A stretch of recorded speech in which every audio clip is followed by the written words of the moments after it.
This is Asvardul, and welcome to an exciting new episode of my Game Development Livestream. Once again, we're working on a Eastern-style RPG, Sara the Shieldmage.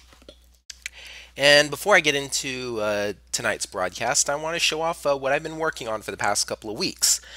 Now, I didn't get as much done on the content side as I really wanted to do. Um, there's some new things, but one of the things that I've been trying to work with a lot more, it's going to pay dividends in the near future actually, is working on converting my game to using the new Unity GUI. That way my UIs don't look entirely different if I'm releasing on web player versus PC versus, whatever. There's a lot more unity between everything I can release on. See what I did there? But well, I always like to start off showing what I've done. I went ahead and have worked more on the title screen. I used the world map music for the time being, just so that I could test the settings UI. I've already got most of this working. Like, you can disable sound, set the master volume, set music volume, set effect volume. You can mess with the visual quality of stuff. I have texture and isotropy on everything because there's some Z buffering artifacts it helps to clear up. But more importantly, something I picked up from Bravely Default, the ability to set the battle rate. This is about normal battle rate. This is double encounters. This is no encounters, no random encounters, that is. Certain scripted things like boss fights, there's no way around. It won't stop you from fighting those, obviously. I also didn't set the title thing to loop, which is a little bit of an oversight on my part, but yeah, it'll be fine. There's also this double flash that I'm trying to figure out what's causing it. This is the brand new map, Noria Castle. To me, I wrote the music for it, and it's not terrible. I've had people tell me good things about it, but it's not what it could be. To me, it sounds too disjointed to me, and at some point I'm going to be changing it. I haven't included any NPCs. I haven't got any of the scripting in here set up so much. There are multiple floors to this though, and I've set up these completely horrid staircases to let you move higher in the castle. You can also go down this way too. It's just a point-to-point teleport on this map. Presumably there's going to be quests, story things, NPCs, all sorts of little props like swords and shields and desks and stuff, but I'm working on that on my own time.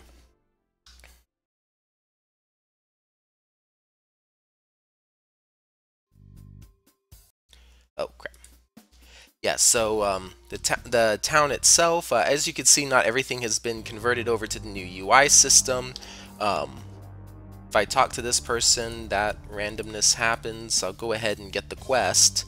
And I didn't plan on showing it off right away. Actually, that's weird because it's not supposed to show this placeholder text. But yeah, I can switch back and forth between Sara and Davis. Oh yeah, something else I wanted to talk about. I'm changing the look of my UIs to be a little bit more like Skyrim. I like the very basic, easy to read look a little bit more. I sort of felt that my old font was just too messy and the old background's a little bit too distracting, so I'm going to something a little bit more reserved, if you will. Nearly everything is the same. I went ahead and kept as much as I could common between the two systems. It was actually a lot easier to convert than you would think because of that. All I had to do was make sure that the correct methods were exposed, and and that's why you want to keep your presenter logic separate from your controller logic. That way, whenever you do like a UI overhaul like this, it doesn't wind up being a whole lot of extra work. There was some things due to how due to how I've got Unity GUI working, but ultimately, yeah, it wasn't too much work. You could still get at the settings from here. It doesn't seem to have, well, that's something I can always go back and add.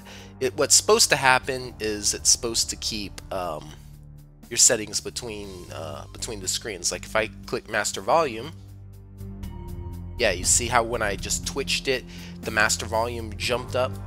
Yeah, it's not supposed to do that, but yeah.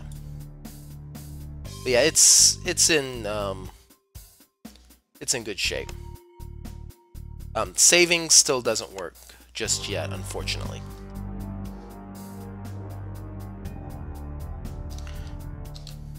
As far as the city of Nuria, I haven't added the church. I'm actually going to be moving the layout of the city around. The church is going to be a very important fixture in the cities because it's where you're going to go to revive your dead party members and where you're going to go for your party swap. There's also going to be some other special things in there for different characters because each character sort of brings their own shtick, if you will, to the game. And some of that's going to involve free customization. There's one character in particular, Veronica, who I haven't started implementing yet, but her whole thing is going to be that you can just sort of freely you could freely customize her. If you do her quests, you'll get like 4 different spells at a time, or 3 or 4 different spells at a time. And she starts with her top level gear. The thing is, with Veronica, the idea is that you swap her out to fit whatever you're going to be facing, and that implies a little bit, namely that I'm going to have NPCs who give you ideas about the local general of Rosflugel or whatever. But enough about that. Let's trigger the boss fight. So I want to complete this quest and show you guys something. Okay, so Metaguard on Sara, War Cry on Sara. Now, something that I've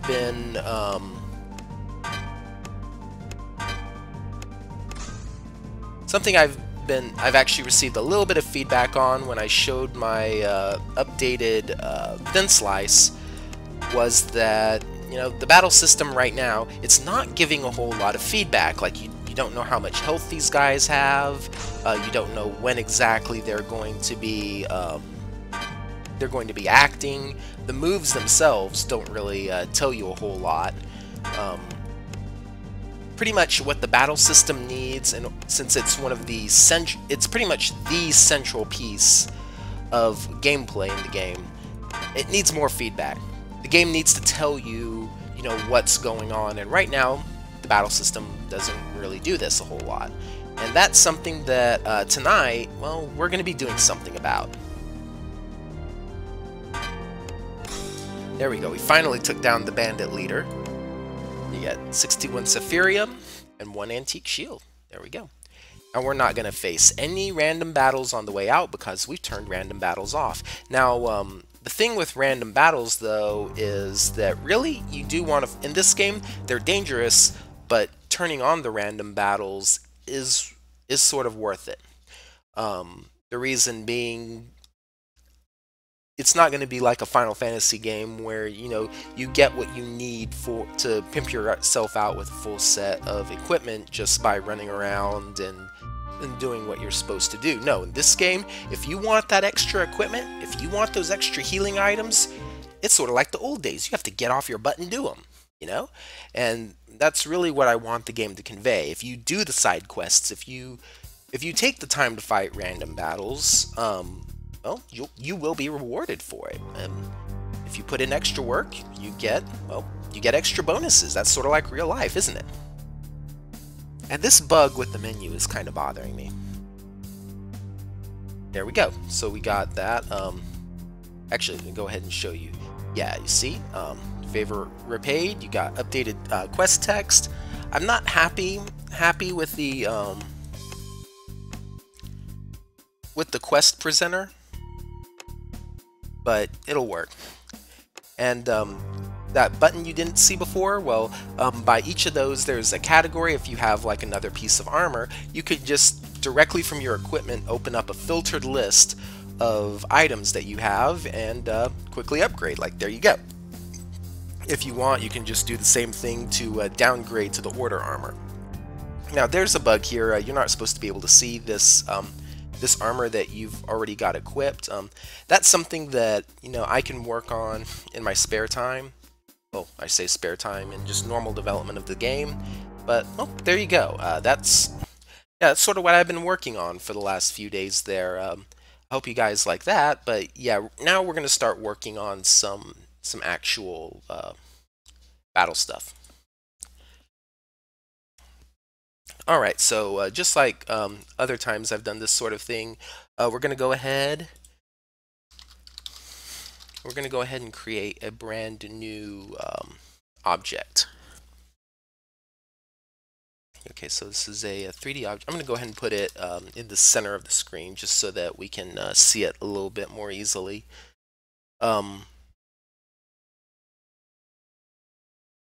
There's a couple of things I want inside of this. First things first, let's go ahead and create some of the more essential parts. We're going to want some particles. We're going to want a shield effect. But there's some other things that that aren't really provided for that we're going to wind up needing. I'm going to go ahead and create a new script under audio, and we're going to go ahead and call this we're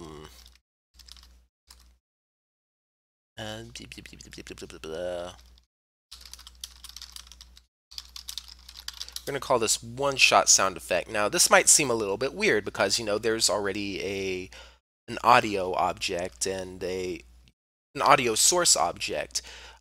But there's one serious drawback with it. As you saw in the settings dialog there, we have a sound effect setting that the user can freely modify so that they can hear certain things as loud as they want. Well, the problem is that the audio source that ships with Unity, it will correctly play the sound at the volume you tell it in 3D world space, which is good, totally fine, but it doesn't respect that that setting.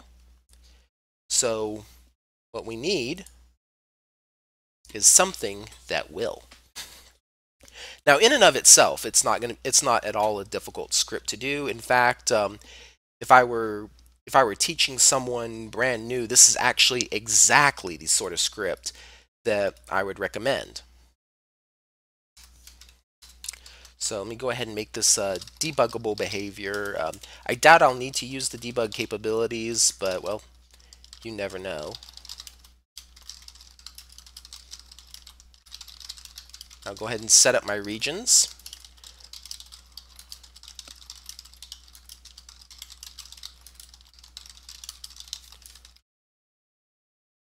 One of the things I'm definitely going to need in this script is a reference to the maestro.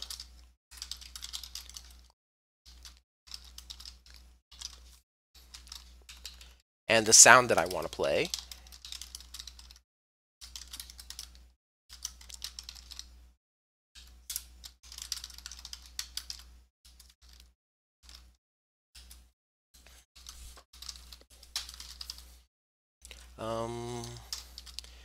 We go ahead and do sound effect, and we're just going to use the default settings, so I don't need that optional parameter. And yeah, this is going to be exceptionally simple. Remember, the way the battle system works is it creates the effect on the field just by spawning it.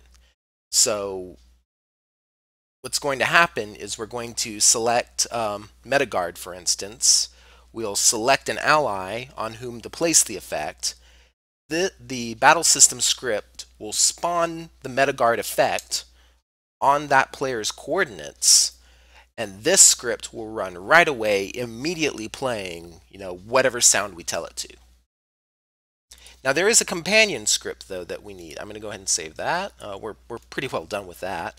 It's not going to be a base behavior. Let's try control, I guess. Not utility. That's different. Systems. Yeah.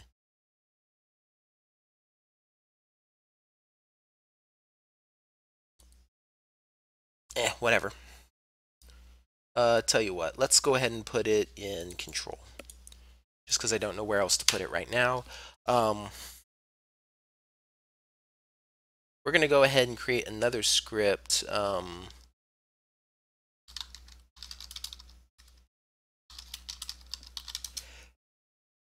Called expiring object. One of the things is that, well, let me get to it first.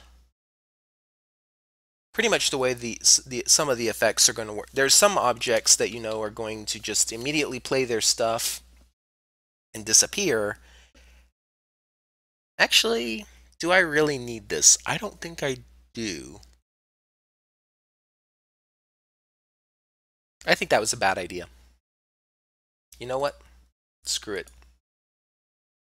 No, we're not doing that. We're going to do this the smart way, ladies and gentlemen. So right now I have it set up so we've got MetaGuard, healing particles, and shield effect. Well, what if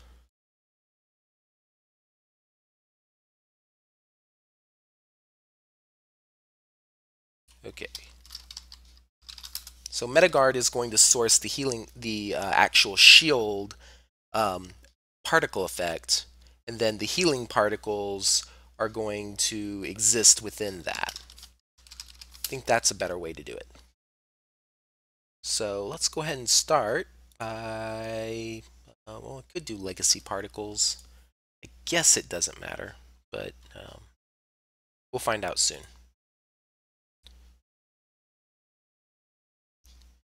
Let's go ahead and drop the lifetime a little bit.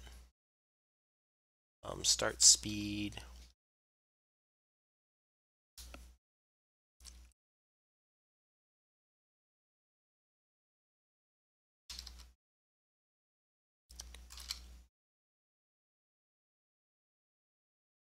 Yeah, it's a start. I'm going to start with that. Then effects. No, we do. No, never mind. Shuriken's the wrong way to go for this.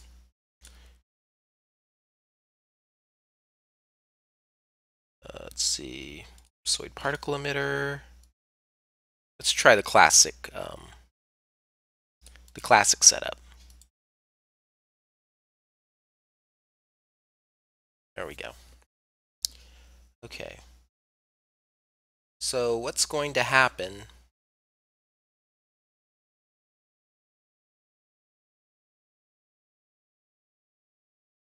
is this is going to auto-destruct.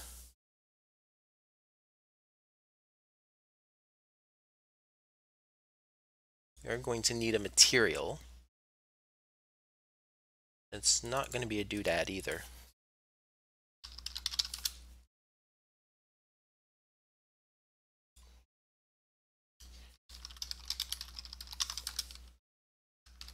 I'll deal with the specifics of that momentarily.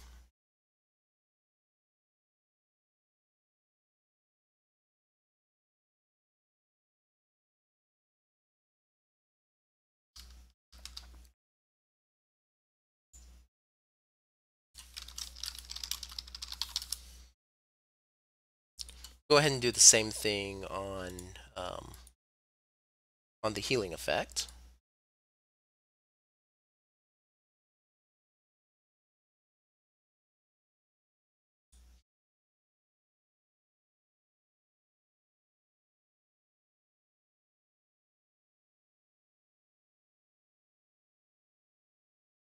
Might not have been a bad idea to keep that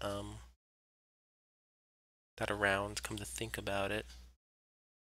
Well, no, because we can. There are some simple masks that we can do. Okay, I can either make this work or I can script it, which doesn't really matter. I don't think. Let's see. So we've got a pretty hefty amount of particles going on. We want to go ahead and cut these emissions down so that we don't bog down users with older systems quite so much.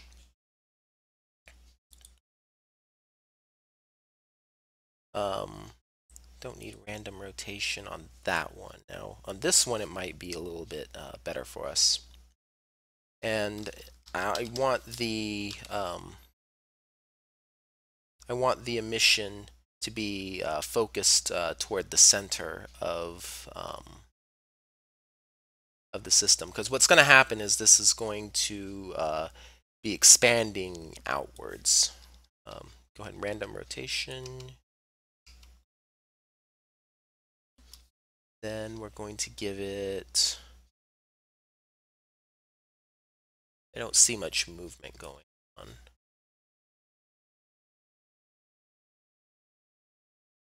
Yeah.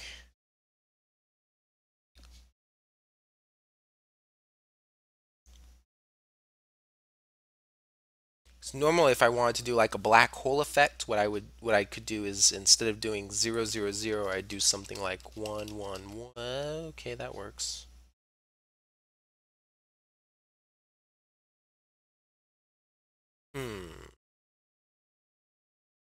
Okay, so what if I do U?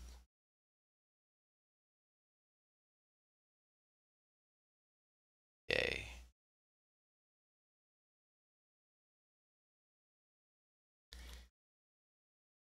Minimum emitter range.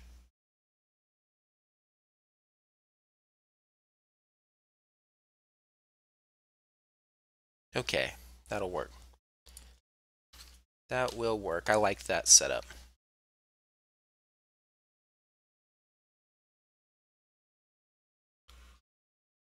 We're going to go ahead and start up GIMP because we need to do some custom visual effects for this.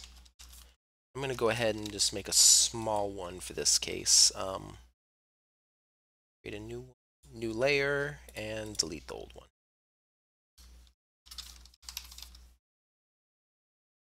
Okay. So what I want to do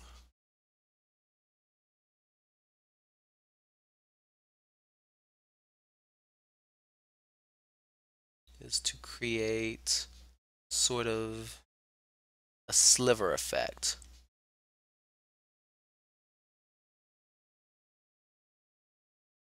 Nothing too strong, mark you, just something that will make it look like we're radiating, like the player who's being shielded is radiating some form of energy that looks somewhat shield-ish.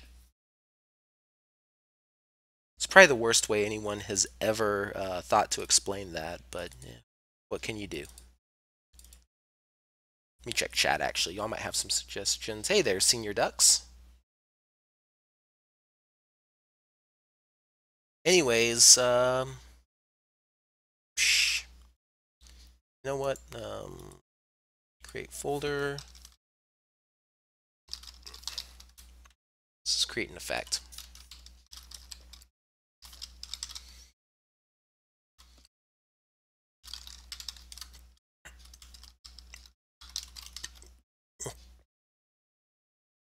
And make a file for small particle effects. Okay, let's go ahead and export this guy.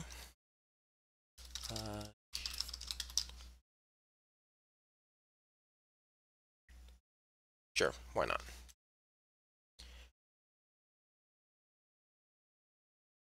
It'll work to test the theory. So first thing we need to do, transparent alpha, apply. Let's go ahead and drop it to 32 by 32 true color. And I'm going to put it on clamp mode. There we go.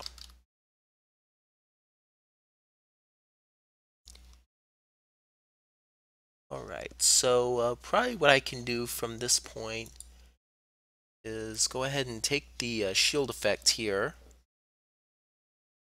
do particles additive, and then we'll give it like sort of a bluish tint, I think. I'll just use my standard 60, 100, 160 color. And let's see how it's looking. Looks kind of cool.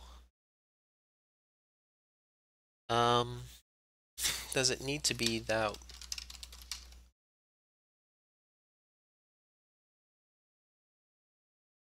No, I don't like that.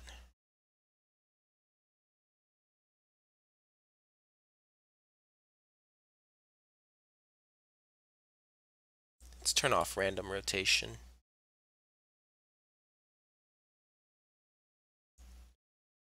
We need random rotation, don't we? Okay, so angular velocity. And let's turn off tangent velocity. I don't think that's really helping a whole lot.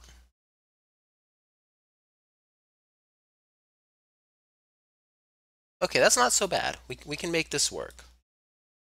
We can totally make this work.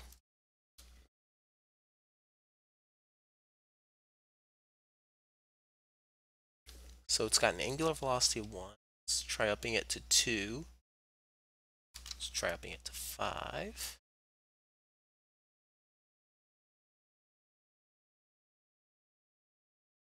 See that it's doing a lot of moving.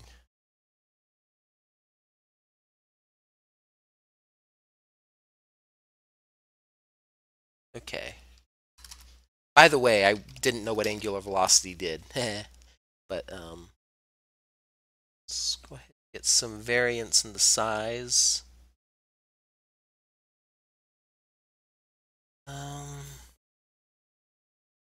Maybe I should rethink my shield thing, because it's not, because what I sort of wanted it to do was to look like there's sort of just these rims of energy projecting from the character, and that, you know, that's the shield effect.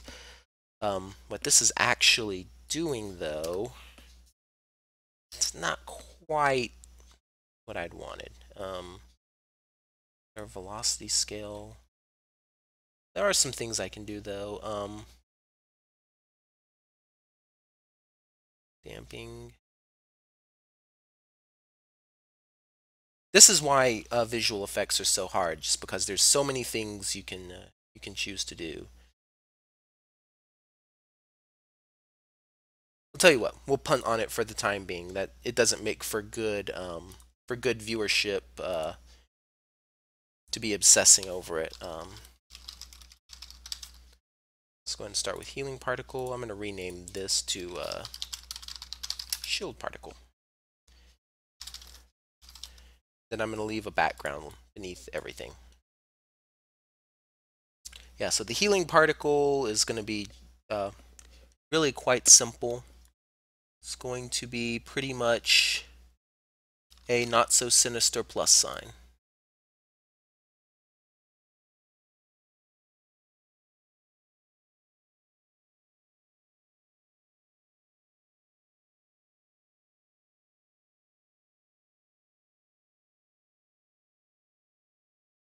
Which I might keep it with this sort of streaky look.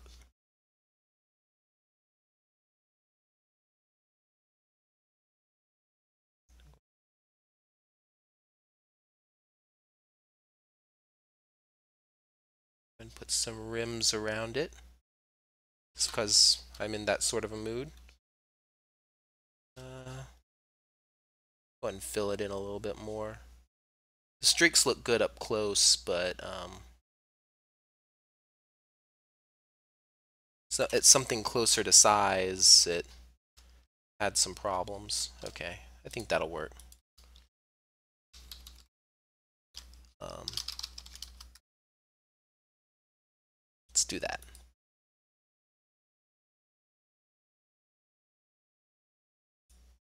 And then I'll just do things the same as before. Nothing too special about this.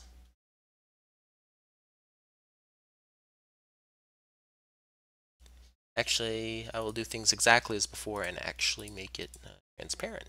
Yeah, there we go. That's what I like to see.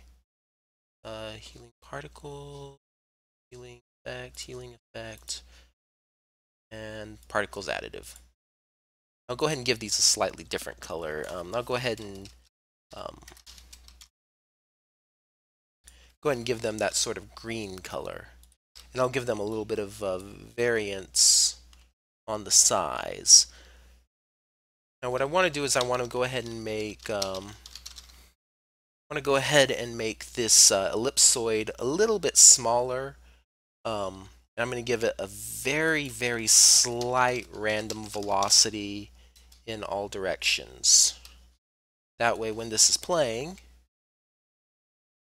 what we should wind up having is a shield effect that has, you know, this green healing haze coming out of it. In fact, let's go ahead and increase that random velocity ever so slightly more, because it's just not obvious enough, and that's a problem. There we go. It's not quite good. I'm probably gonna keep the slashy looking thing. Actually, that could be useful for something else I have planned.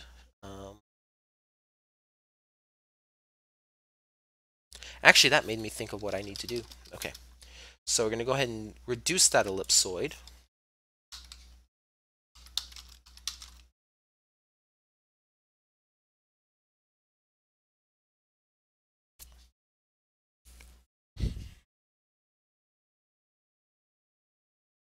Let's see.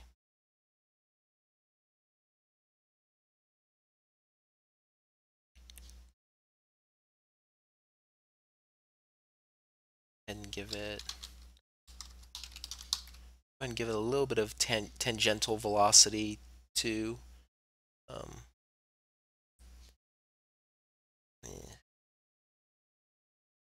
Might be a better idea just to I might just need to make a mesh instead, and actually, you know what? That's not a bad idea.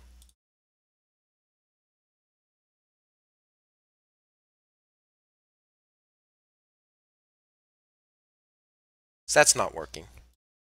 I mean, it does partially look cool, don't get me wrong. It's just, you know, doesn't really fit. So let me try something a little bit different. Okay, let's try the shield effects. This is similar to what I did in the old platforming version of the game. Okay. I should have a scrolling texture. Yes, I do. Okay.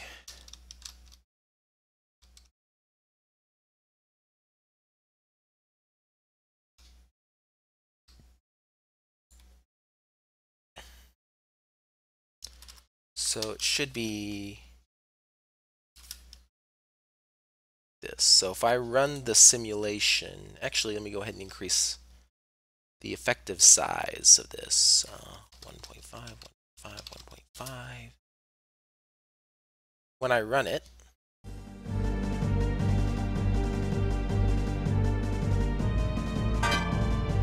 okay, not bad. Not bad. That's looking more like what I want. I'm gonna go ahead and change that scroll direction to something a little bit more reasonable. But we are getting there. We're totally getting there. I'm gonna go ahead and change the alpha of the shield effect a little bit more. Let's give that a shot. Okay, that is going to be a awesome Metaguard effect. Now the only other thing that I need to do to this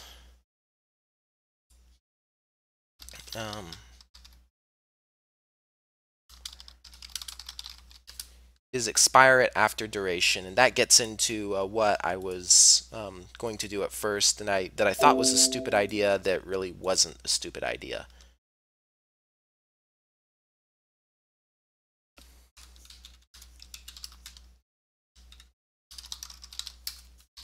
Although, what's the dumber idea? The idea or the fool that follows it? Huh. Okay, that's the most horrible Star Wars reference ever.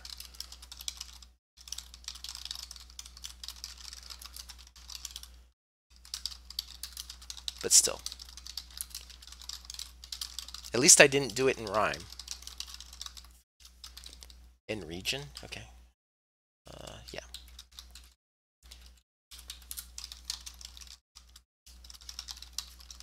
Okay, so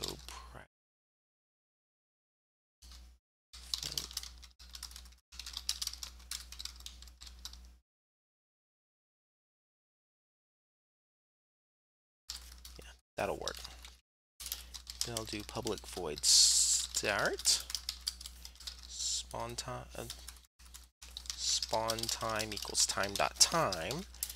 Public void update. On the update loop, what I will say is if time.time is less than spawn time plus duration, plus duration, there we go, turn. Otherwise, destroy game object. Very simple. Again, another excellent newbie script that if you have never used C# before, you're not familiar with Unity, it's the perfect thing to get you started. So expire after duration, and because the spell effect lasts 10 seconds, this effect needs to last 10 seconds. It would be really, what will be nice is if I can find a way to tell the effect in the battle system, have the effect automatically pull from the ability. That's something I might consider doing in the future. It'd be easy enough, but well, that's something you can think about another day. Let's go ahead though and finish getting this the MetaGuard visual effect set up. So where is it? MetaGuard.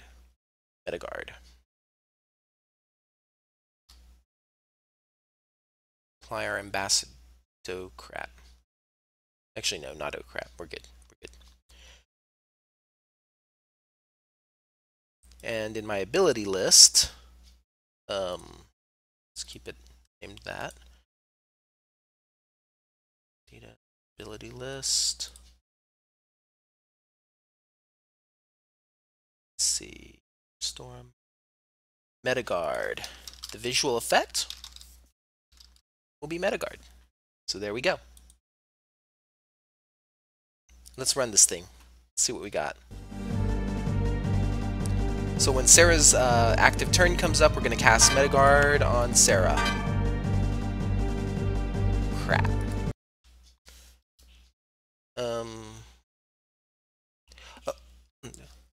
Excuse me. I think I know what's wrong, though. Let's see, abilities. That's the enemy. I bet it's the party. Let's see. I check out Sara's stuff.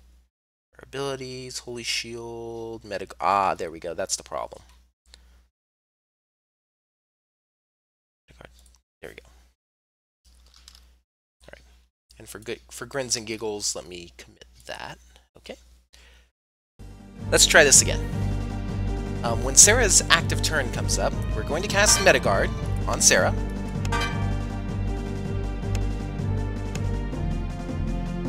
There we go.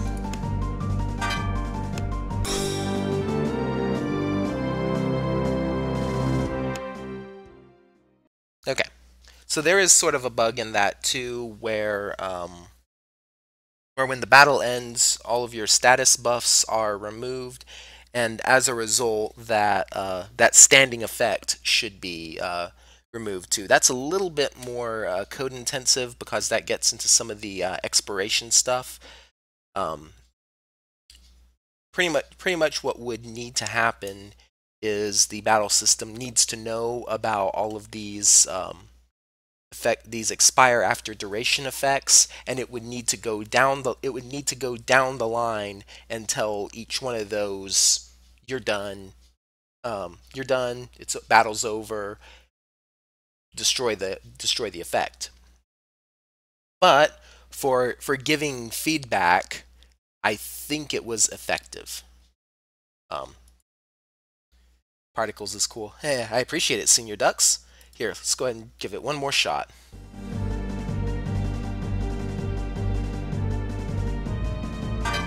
Okay, Metagard on Davis.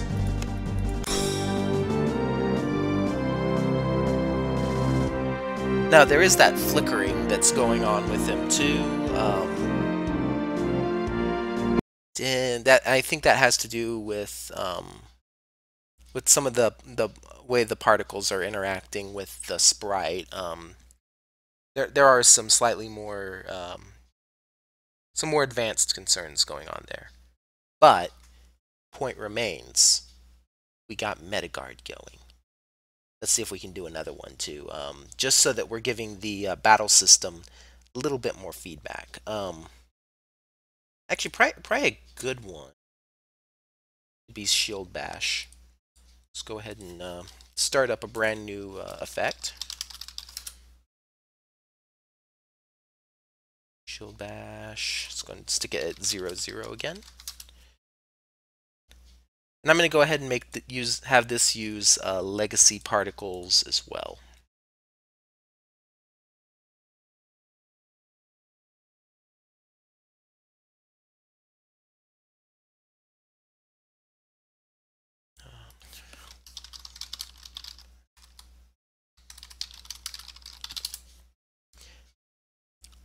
When I said earlier I had a use for that, well, this is actually what I meant.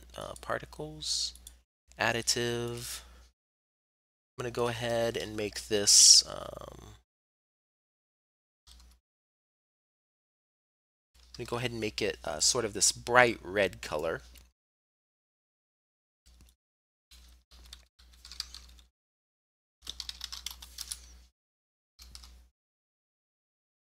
Just going to rename that.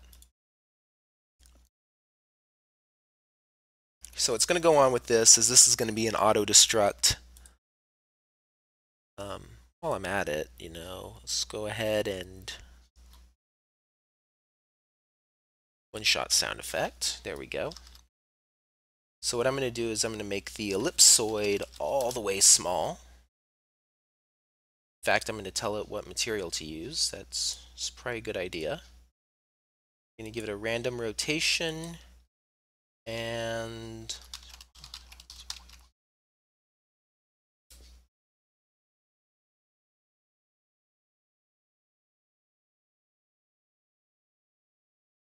I'm going to drop that energy a little bit. Increase the size some. 2.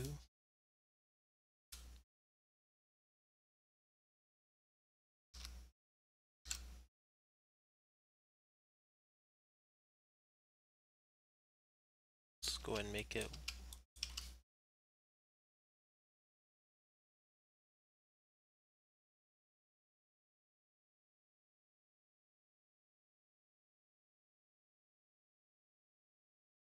It doesn't look like a... Again, it's sort of... I guess what I'm sort of going for is that sort of concentric, as if it were radiating from the sides of a sphere.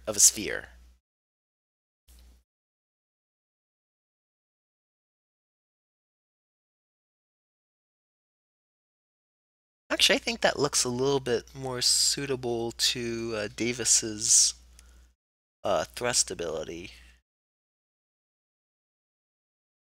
or one of Davis's abilities. That's not a bad idea. That's not a bad idea for this.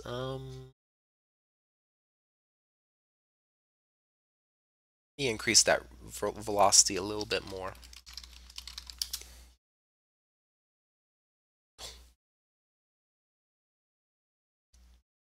I think it'll work.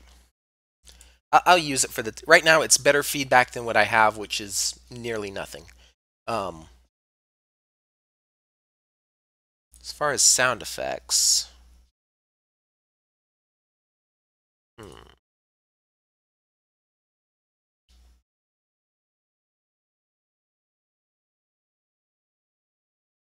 got a lot of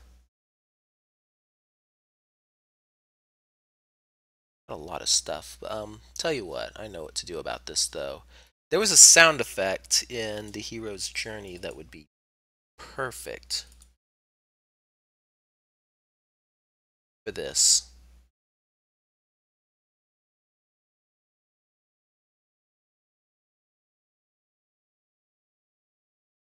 There was, it's like enemy was hit. And let's hear it.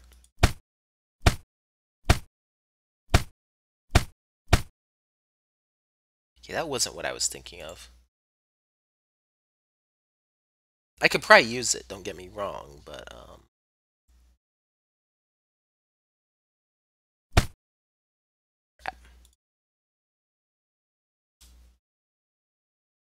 let me try this again.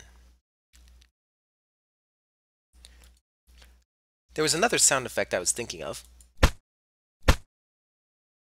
No, not even close. One more time.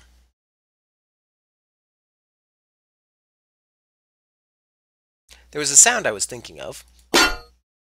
That's better.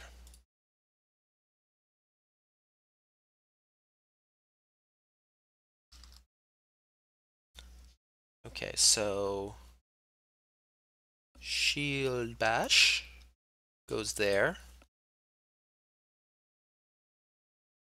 Let's go and update the list of effects.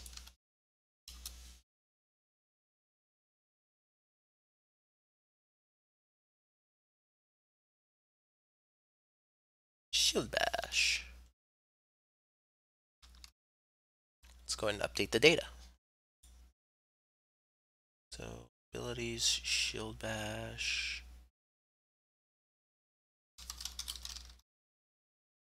I have to make sure to update the ambassador entry for Sara as well.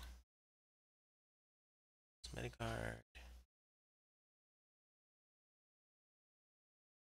Shield bash. Okay. So Sara is going to attack the slime, and it should sound like her shield is bonking the slime over its head. Let's give it a shot.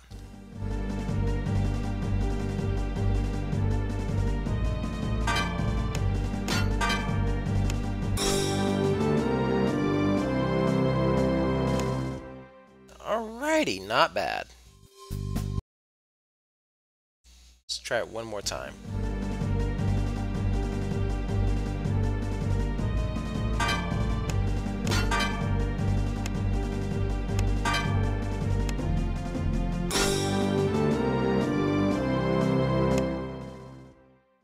Okay, not bad. I think some of that has to do with how I have the, yeah. You go ahead and put it to 1.0 on the effect volume. Try it one more time. So Sara is going to hit the slime and it will sound like her shield is bonking it on the head. There we go. Okay, no further demonstration is necessary of that. We're good. I could go ahead and do something very similar with the shield bash for thrust. And then Warcry would be, again, similar. But those are things that I can take care of on my time. What matters is that Sara's two starting abilities now provide a little bit better feedback in the form of visual effects. Now it's 9:30, so I'm not quite ready to throw in the towel on this just yet. Done some good work on that. Let me see. What could I do?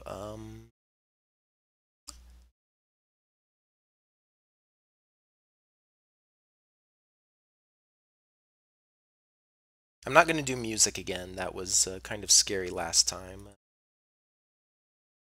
Because the problem with writing music on the stream is that people really only like music when it sounds good.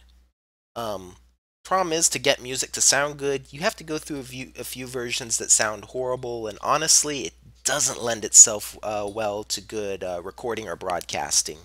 So I'm probably going to avoid doing music on my stream, um, unless like the song is through its roughest pat. When the song sounds like something, and I'm just touching it up and getting little things smoothed out. That's probably the point at which I will do music on my stream ever. Um, yeah, I'm not. Yeah, not gonna do it. I think there's a couple of bugs I could address on stream, like when I was running through the game. I go back to my title screen.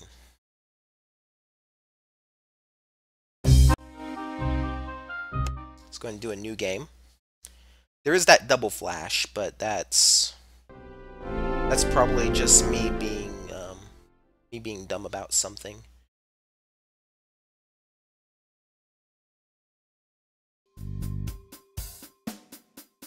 There's this bug here. So if I hit talk, it's bringing up the menu.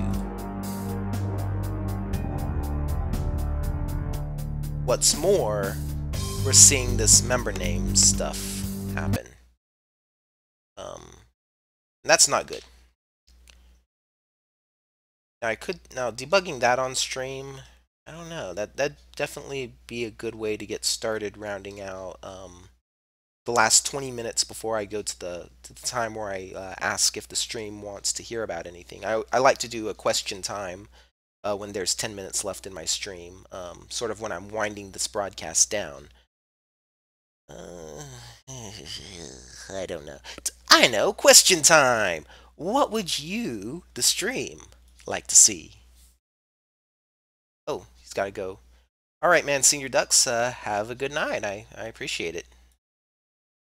Well, okay, so, yeah, yeah, you need to go to sleep, so, you need to go to sleep for your reasons. Let me rephrase that a little bit better. I hope you have a good night, man. I'm thinking that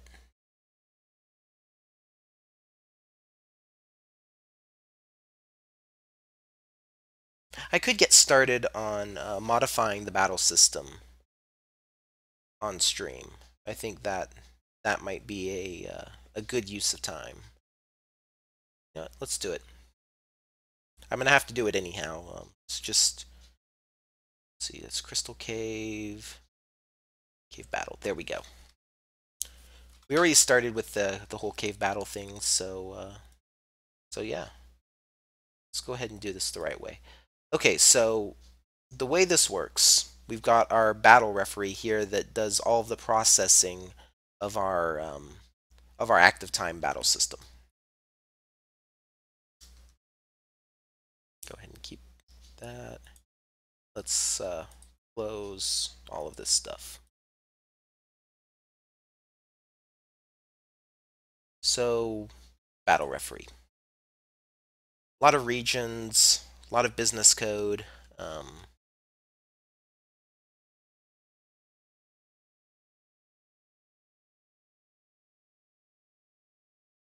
Got all sorts of stuff that we could do with this. We'll start at the beginning. So the first thing is we have a few different presenters within this. We've got player information, which is all those things that appear at the top of the screen with like your health and your active time battle system readout. You've got your command, which is that little prompt that appears with the chime. That's what you use to select which of your 4 moves you're going to use against the enemy. You've got the targeting thing, which only appears for certain moves that lets you select from one of the enemies. You've got the victory presenter, which lets you know that you've won the battle. You've got the defeat presenter, which shows you that you've lost, and whenever you click next, it it reloads the last save game. And then you've got the loot presenter, which after you click next on the victory screen, it shows you what exactly, it rolls for all your loot, shows you what exactly you got and adds it to your inventory for you. So it's sort of in almost a backward order in the start thing. Yeah, what we're going to need to do is to start swapping these guys out with a version that works with Unity GUI. And then what we're going to do is we're just going to make sure that the correct scripting hooks are exposed. Let's go ahead and do that. First things first, let's see. Probably the targeting presenter will be the easiest of these two to do. So what I'm going to start by doing is we're going to start with layout. We're going to switch this to a rect transform. It's going to break our prefab connection, but you know what? We don't care. Here's this battle referee script, which we're going to keep because that is the bread and butter of our game. Now there's some other things that we need though. Let's see, we need layout, canvas up. We need a layout.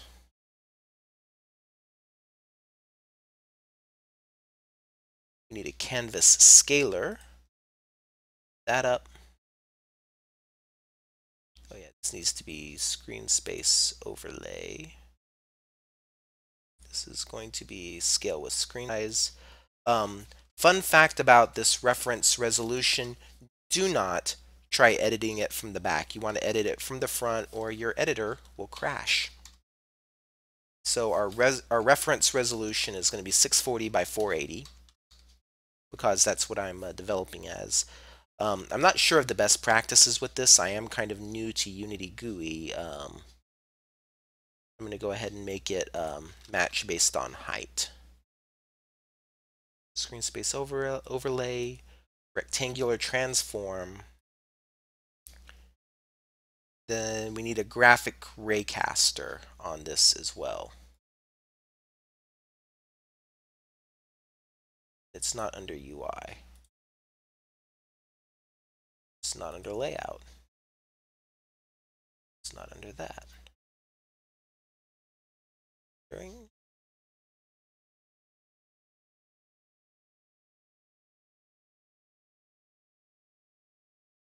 try physics 2D. X. Where did they put this? Holy cow. Canvas renderer.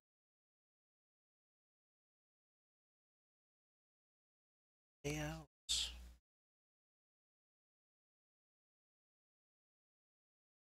I've already got canvas and canvas scaler. Am I looking past it? Gotta be looking past it. Graphic raycaster, there we go. Huzzah. And that looks right. Okay. So there we go. So we're going to go ahead and create new empty, and this is going to be, I think I'm going to go ahead and start with the player info presenter. That's easy.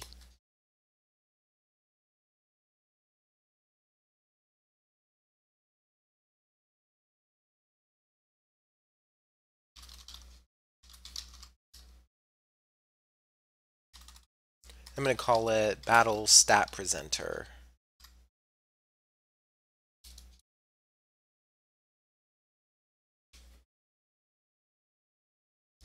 To differentiate it from its cousin.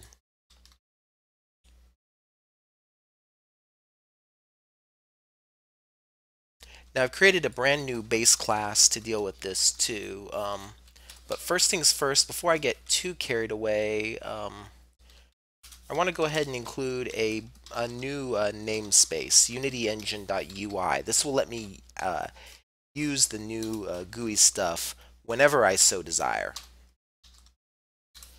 And my new base class is the UGUI presenter base. It lets me affect the whole thing pretty much whenever I want.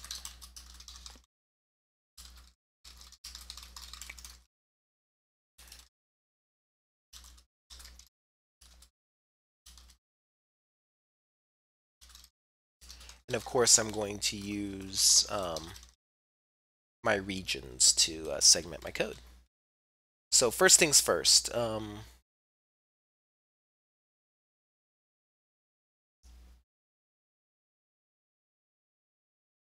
So the battle stat presenter is going to be kind of interesting because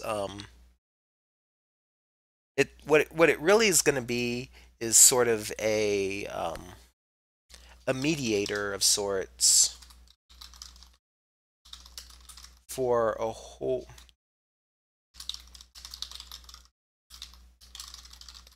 bunch of these battle character stat presenters.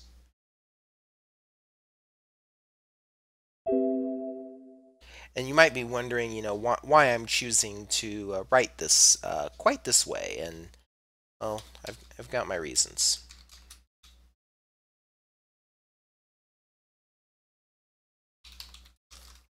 I'll go ahead and, for the sake of brevity, just copy paste all these regions.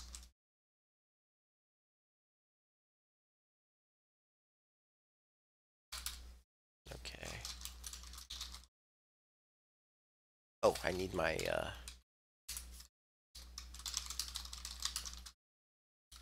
need those. Yeah, there we go. So I'm going to go ahead and create some public variables like thumbnail.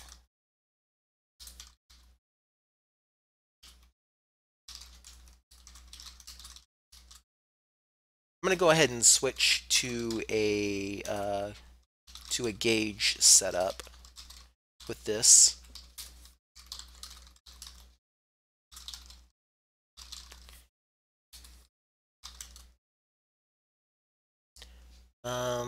I don't think I'm going to label the ATB gauge. Might not label the health gauge, but I'm not sure if I can actually get away with that. And then what I'll do here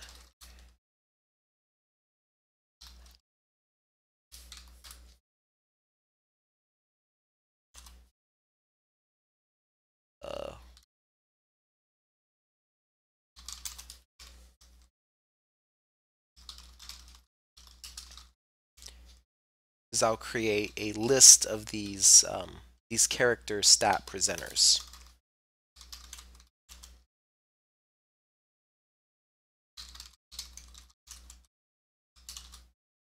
And normally I would go ahead and call base.start, but like I've said, this presenter in and of itself is going to be mostly a mediator. Actually, in that case,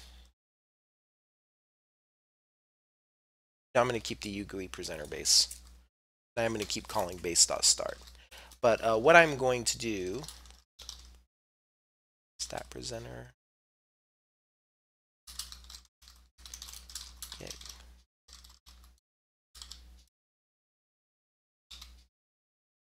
So I'm going to go ahead and look for all of the child stat presenters. It's going to return a array, so I'm going to need to use toList. Probably going to need to go ahead and include. I'm going to have to go ahead and include some link for this so that I can get my toList function. You normally would want to avoid using link whenever because of a bug in how Unity handles allocation of certain things behind the scenes. I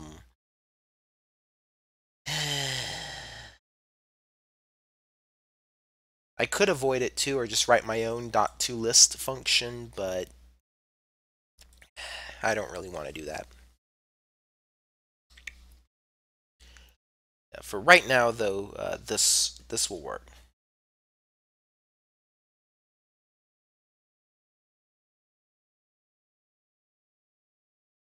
So I want to go ahead and add some more UI, some more layout stuff to this. For one thing, I'm going to want a canvas group.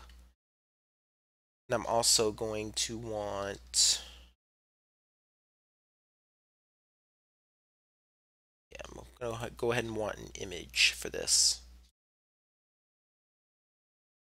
Go ahead and use a GUI panel, and let me see what I can do about this. I'm going to go ahead and make it only 60 characters. It's going to stretch the whole darn screen though. We're going to move it up.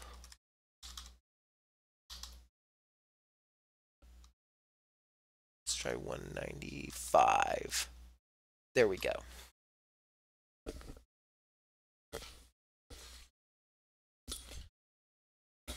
So this is going to be sort of the background ribbon for the player info presenter. I'm going to go ahead and create an empty within this, and this is going to be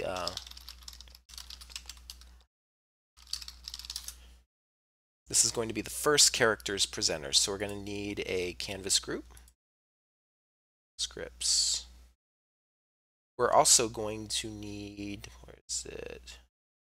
Battle character stat presenter. Yeah. Going to need that too. Let's go ahead and also start setting these up. So we've got an image. This is going to be the thumbnail. I'm going to go ahead and make this 64 by 64.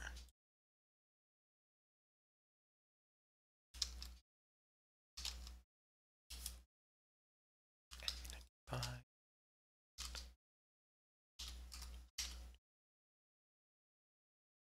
go ahead and drop it a little bit further, other direction.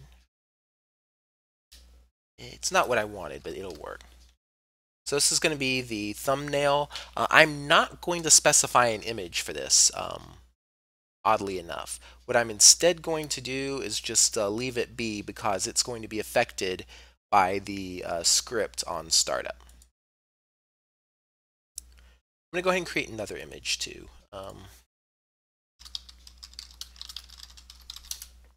It's going to be a gauge background. It's only going to be 16 pixels. Make it 150 pixels tall. 95.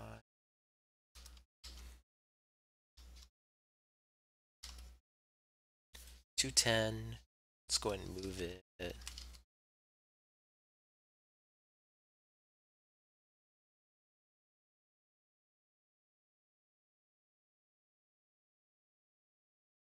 There we go. Looks good to me. I'll call this the health gauge background. And then we'll make a similar one for the ATB gauge. Only it will be positioned a little bit lower at about 185. 180. 180.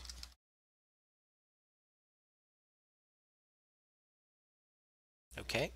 So probably the next thing I'll go ahead and do is duplicate both of these. We're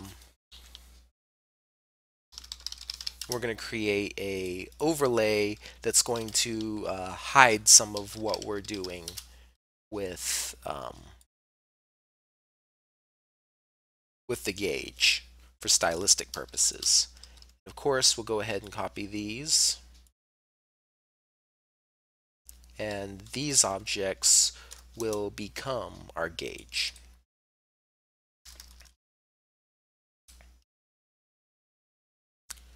So there we go. And what will happen is we will wind up just copying this for each character. So let me go ahead and associate everything with these.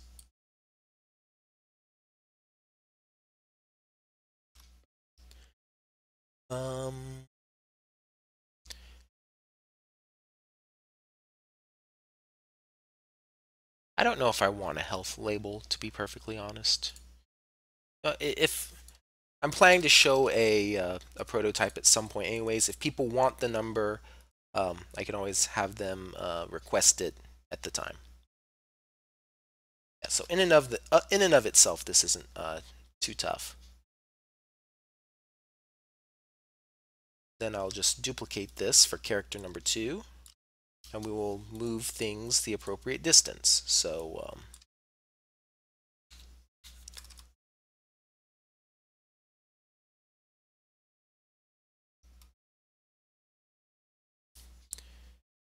we've gone from -26, so it's going to be a move of about 230 pixels. So these are all going to be centered, or yeah, no.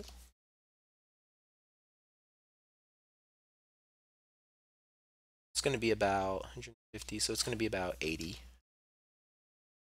Yeah, it's going to be about 80.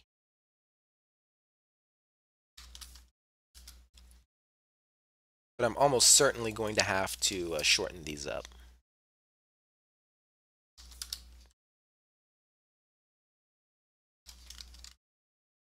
No. 80. Yeah, I'm going to have to shorten them up. That's why I did that. Okay. Let's not make them 150. I'll settle for only 100.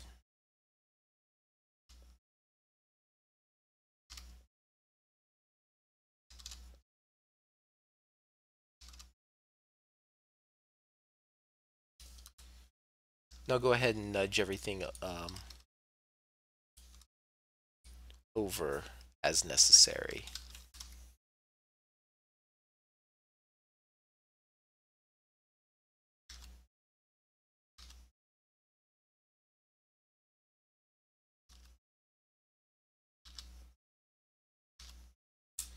Oh. All right. So there we go. I can always tweak the size of this too, so that it's more manageable. See how chat's doing?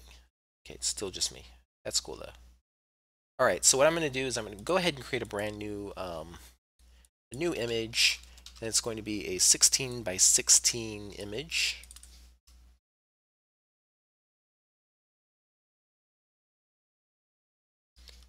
This is going to be more interesting. Rename that. So we're going to create a brand new image. This is going to be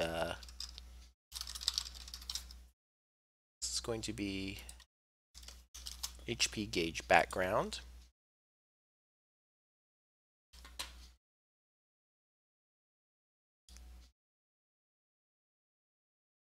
We're going to just sort of draw it using our pencil tool.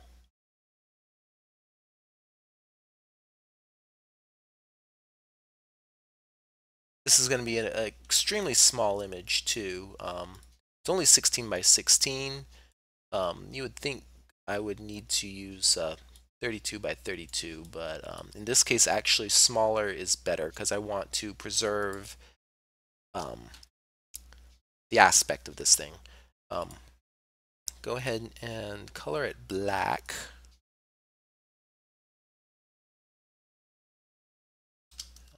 Go ahead.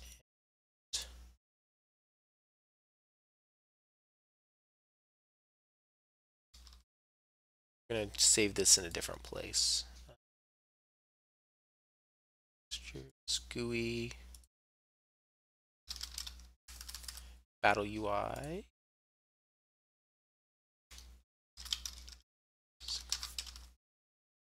You can call this gauges 16 by 16.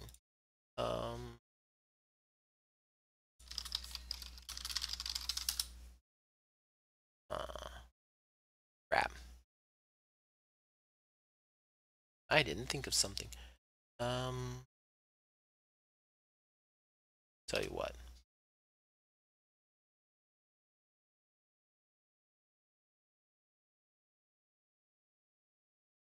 Okay.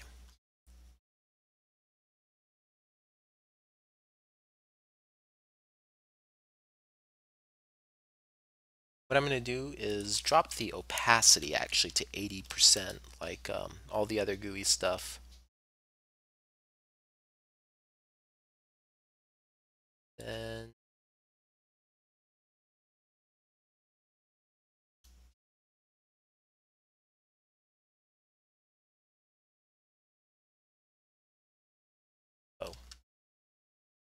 Try that again. Then I'm going to fill it, and it will fill correctly. Okay, so that's the gauge background. What we're going to do now is we're going to create the HP gauge background on top of this. To do that, we're just going to use the appropriate color.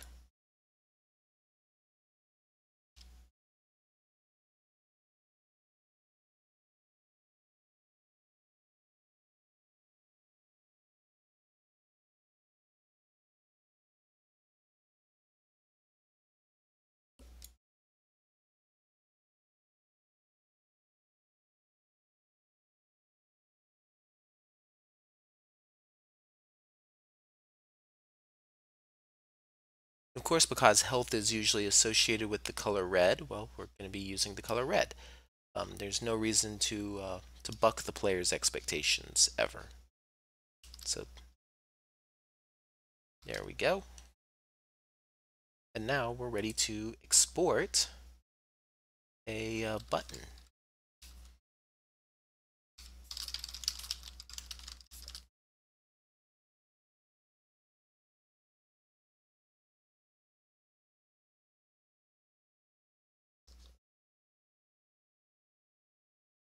All right. So the first thing we want to do with this now is call it a sprite. And we're going to start setting up borders. So it's going to have 3 pixels. It's going to have 4 pixels on the left and right. And then 4 pixels on the bottom and top. And those will be the borders for this image. But more importantly now, we can use this as a sliced image that will freely rescale.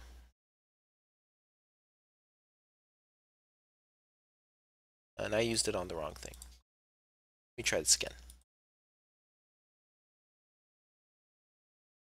Gauge. And what I can do is I can create a similar setup for the ATB gauge. Get rid of the overlays. I don't think we need the overlays. Let's open this guy up again. And we'll actually create the gauge proper.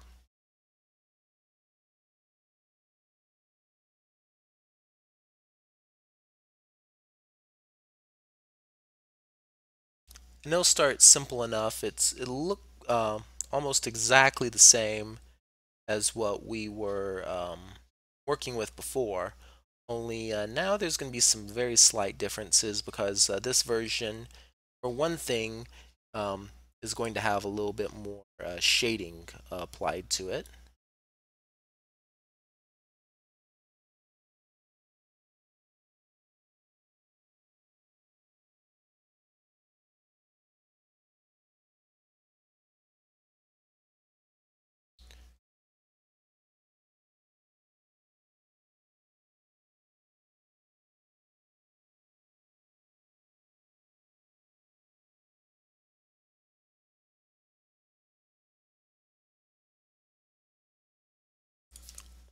Like so.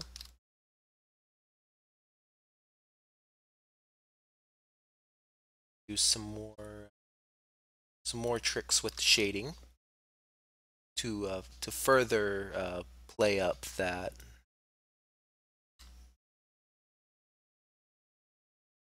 setup.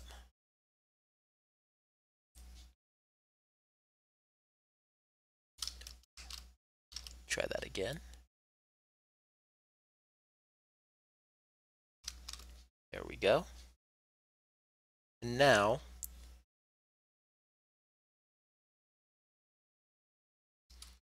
you can actually save that as the health gauge proper.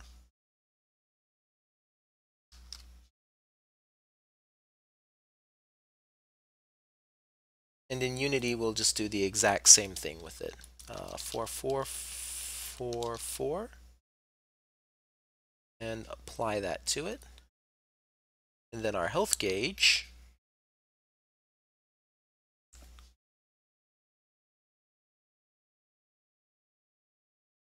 will appear as it should.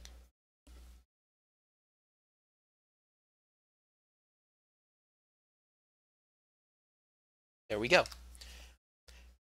Now it's almost 10 o'clock, so what I'm going to be working on this week is going ahead and finish off at converting all of these things in the battle referee to properly work and use Unity GUI.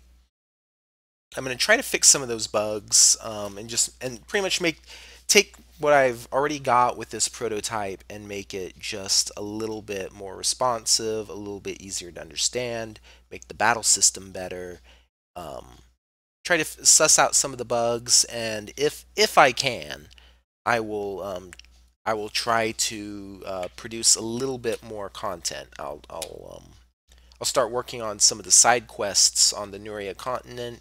Maybe add another cave to the continent, or some kind of another mini dungeon, and finish fleshing out the Nuria continent on the world map. I might create another set piece. I might create an empty town, and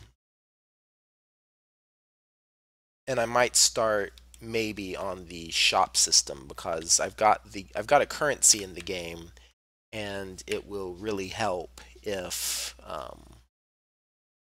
players can if I can expose that challenge for players to have to buy items.